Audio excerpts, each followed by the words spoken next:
So Google is calling Android 17 the biggest update ever, at least for them.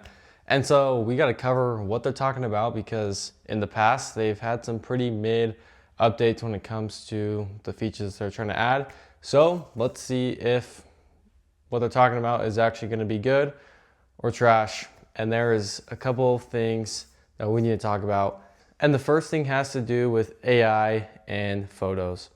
Android 17 is going to be leaning into something called Smart Enhance for photos and video. Google says it reveals breathtaking detail. And my take, honestly, is that it looks a lot worse than a regular photo. Nowadays, all these companies are trying to add their own HDR look where they take AI and try and like bump the picture with its exposure or brightness.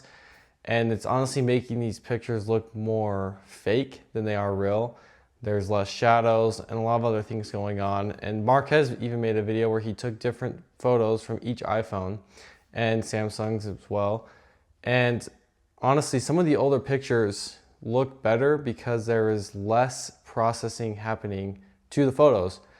And with AI these days, honestly, I think people are wanting more of a real look. So I'm gonna say this is a bad update for Android 17. Okay, now leaning into this AI stuff, and before we talk about the secret thing that they dropped at the end, let's talk about the Gemini integration that they'll be having with the new phones. So with the whole AI race that's going on, now with this update, they want to integrate Gemini into basically the entire phone. And so now it's just gonna be like an AI phone. This will be on more of the newer phones that can handle AI.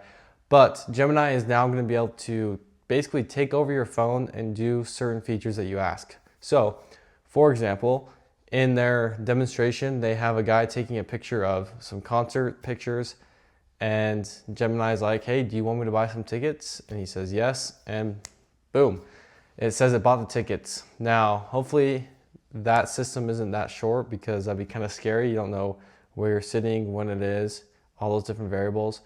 They have come out and said that there is more steps, but just for the preview video, it just showed that part. So maybe when you do it in person, it'll ask you different dates you want to do and kind of communicate that so you don't have to worry about those things. But are you really going to be wanting Gemini to control your phone?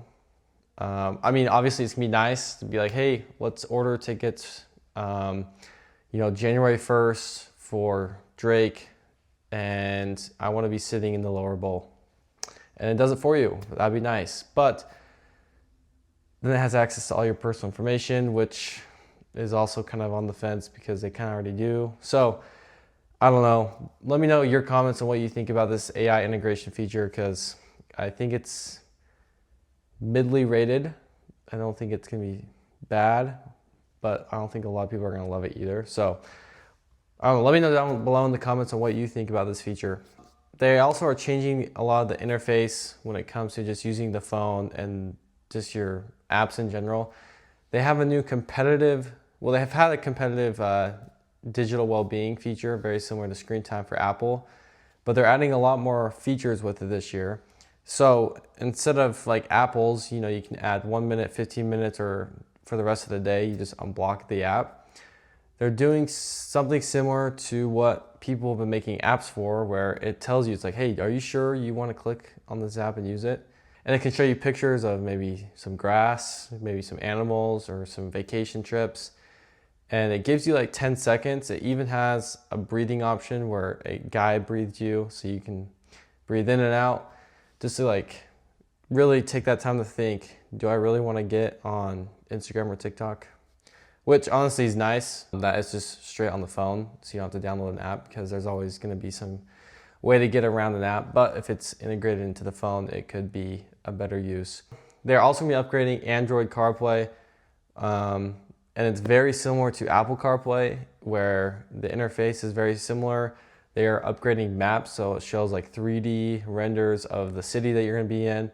It also will show you where you're driving and what lane you need to be in according to where you're going, which could be nice. So it'll be like, hey, sit in the left lane if we're going to be driving for 20 miles on the freeway. Or if you're going to be getting off, it'll tell you to, hey, start getting over so you can get off, which will be super nice. You'll be able to watch YouTube now in your car if you are parked. And on the demonstration, it showed them going into drive and then like YouTube disappearing and then becoming like an audio, like podcast type thing.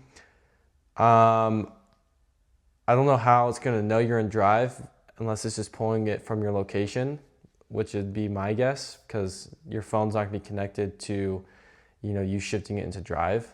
It's just connected via Bluetooth. So it's probably going to be through your location, but we'll see.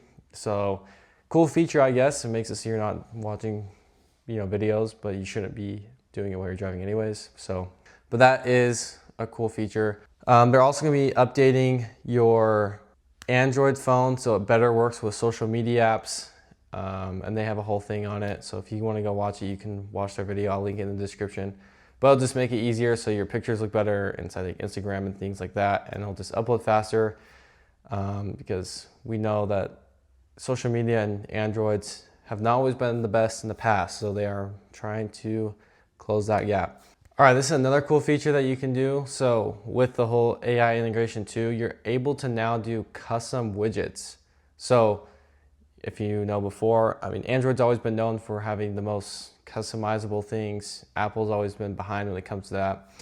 But both phones have widgets, but now Android's taking it a step further and making it so you can now customize your own widgets using AI. So you can have basically whatever you want. So using AI, you can be like, hey, I want a widget of, say, certain flights, or I want a widget of my workout apps and have this, this, and this in it. And it'll be able to pull that information with the apps that are able to make widgets. So this will be actually pretty cool. So you don't have to have the basic generic ones. And the basic generic ones, I feel like most people don't use anyways, except for like time and weather maybe.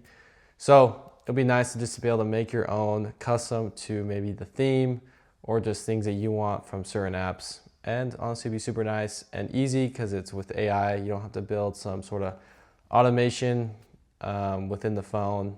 You can just be like, hey, I want this, and it's there. So that'll be super nice.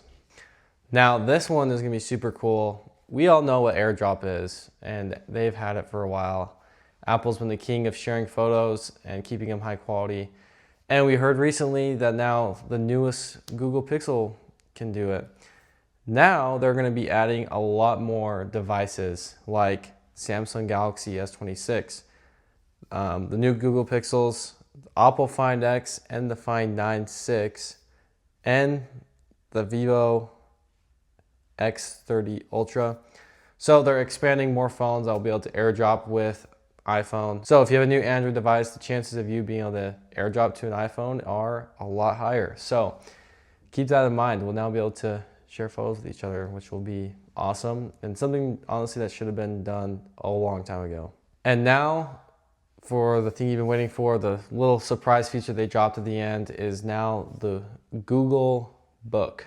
Yeah, the Google Book. So basically what it is, it's just an AI centered MacBook or Chromebook that they have changed the name of from the Chromebook to the Google Book.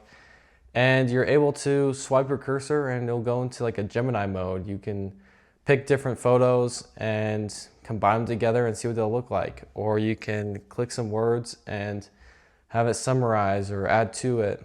And so having Gemini built just like right into the computer will honestly be super nice. There's a lot of cool things you can do. There was one where there was like a picture of like different dresses and it clicked all three images and it's like, hey, what does this look like together?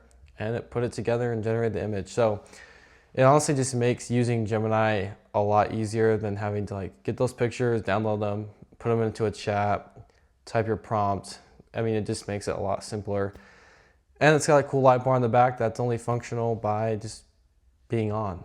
So no update on if it's gonna be like a battery percentage or telling you if you are charging or not. So we'll see, but those are the updates from the Android 17 OS video that we'll be hopefully seeing here in the near summer. So let me know down below in the comments what you like the most and what you're most excited for. And I'll see you guys in the next one. Peace.